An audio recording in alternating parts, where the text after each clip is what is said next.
مساء الخير، أنا منى ودي ضيفة المواعين بتاعتي.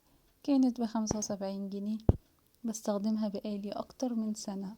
لا اسودت ولا عفنت ولا ريحتها اتغيرت، وده لأنها بأيونات الفضة اللي بتمنع تراكم البكتيريا والجراثيم عليها، وبكده بكون مطمنة لنظافتها باستمرار.